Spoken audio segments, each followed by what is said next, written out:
Hello बच्चों, यह video सिर्फ एयरफोर्स और नेवी के लिए है। यदि आप किसी दूसरे एग्जाम की तैयारी करना चाहते हैं तो नीचे डिस्क्रिप्शन में हमारे दूसरे चैनल का लिंक दिया हुआ है, आप उस पर जाकर उसे सब्सक्राइब कर अपने दूसरे एग्जाम जैसे एसएससी, रेलवे या बैंकिंग की तैयारी कर सकते हैं। तो चलिए आज का वीडियो शुरू करते हैं।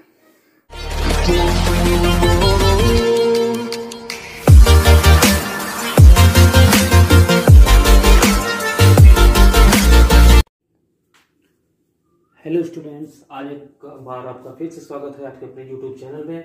आज मैं आपके लिए लेके आया हूँ बहुत ही अच्छे ट्रिक्स जो कि आपके एग्जाम में आपके लिए बहुत ही उपयोगी होंगे।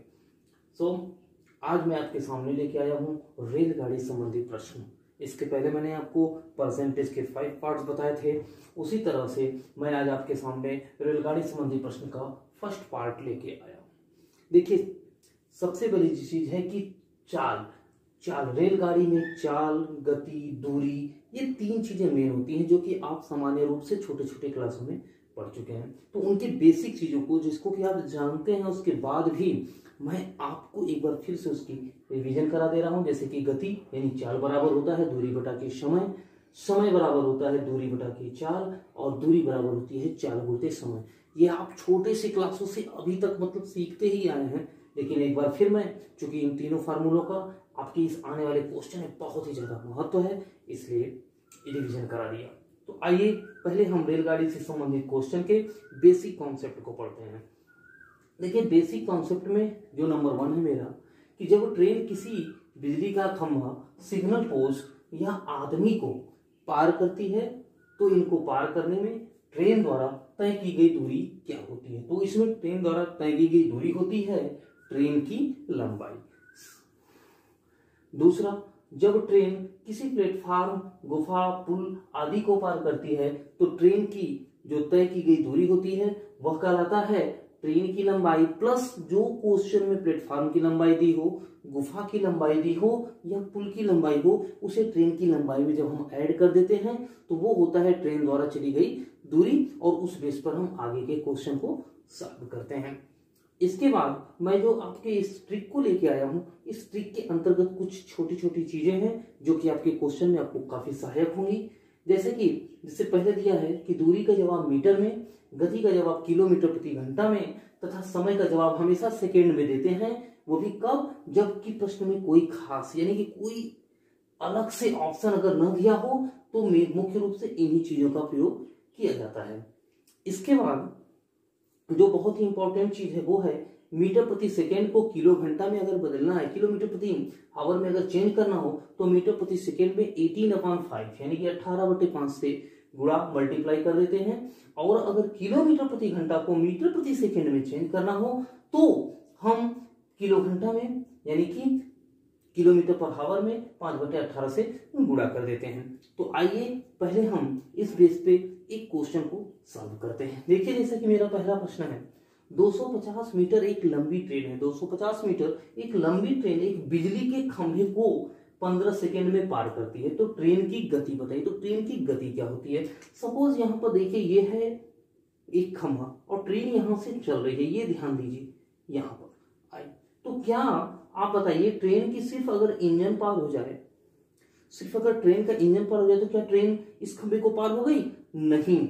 ये जो 250 मीटर है ये कब पार होगी? जब ये इसका लास्ट डिब्बा यहां पर आएगा, यानी कि उसकी दूरी कितनी होगी? 250 मीटर। जैसा कि मैंने पहले ही आपको बताया कि जब बिजली का खंभा पार करती है तो वो कितनी दूरी तय करती है, तो वो जो दूरी है वो यही है।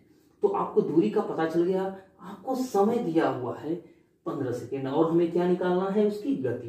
तो गति बराबर मैंने पहले ही बताया था, गति बराबर होगा दूरी बटा के समय। तो दूरी आपका है 250 मीटर और समय आपका दिया हुआ है 15 सेकेंड।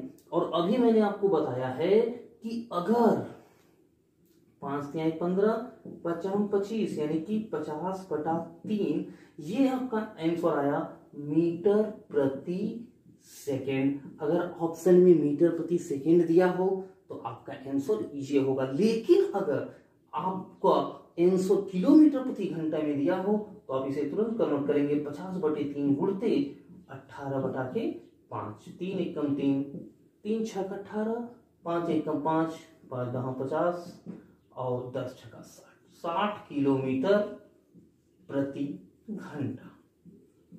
7 किलोमीटर प्रति घंटा ये है। तो अब आपके ऑप्शन के अनुसार जो भी है आप इसको निकाल सकते हैं।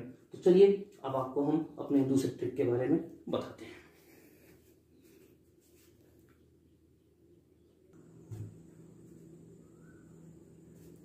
हाँ तो बच्चों अब हम देखते हैं अपने दूसरे ट्रिक को। देखिए इस ट्रिक में क्या दिखाया गया, दिया क्या है, x मीटर लंबी ट्रेन जिसकी गति s किलोमीटर प्रति घंटा है, यानी वो ट्रेन की लंबाई दी है और उसकी गति दी है। अगर वो y मीटर लंबे प्लेटफार्म को पार कर रही है तो उसको पार करने में कितना समय लगेगा, उसे पार करने में कितना समय लगेगा। मैंने आपको पहले ही बताया है कि जब एक ट्रेन किसी प्लेटफार्म को पार करती है तो उसके द्वारा तय की गई दूरी क्या होती है, तय की गई दूरी वाली होती है कि ट्रेन की लंबाई प्लस प्लेटफार्म की लंबाई। अब उसी फार्मूले को यहाँ पे हमने लिखा है। मान लिया कि ट्रेन की लंबाई x है और प्लेटफार्म की लंबाई y है और उसकी जो चाल वो यस है, तो उसे हम कैसे सॉल्व करेंगे।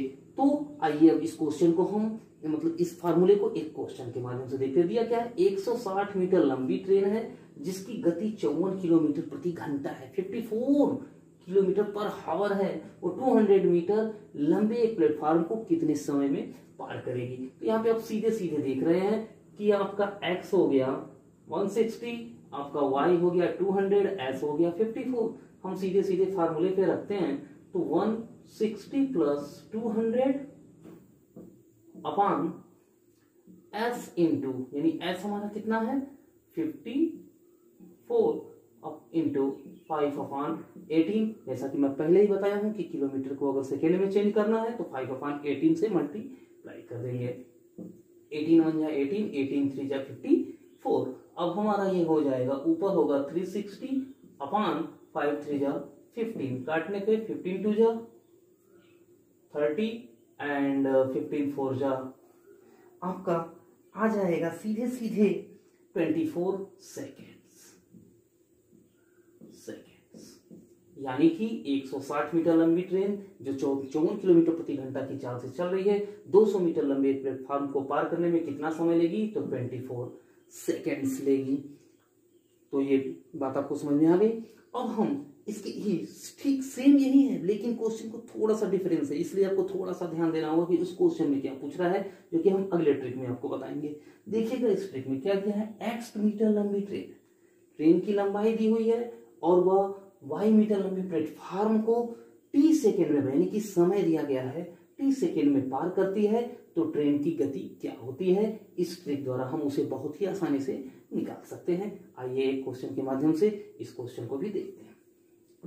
क्या दिया हुआ है, 150 मीटर लंबी ट्रेन है जो 450 मीटर लंबे एक प्लेटफार्म को 20 सेकेंड में पार कर रही है। तो ट्रेन की गति क्या होगी।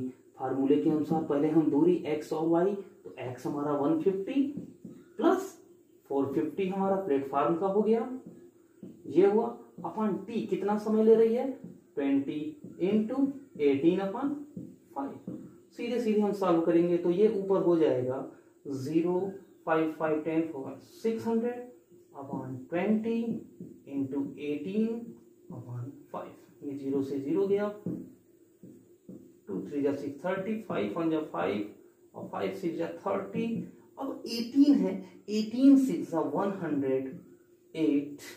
108 किलोमीटर पर हावर, ये आपका आंसर आएगा।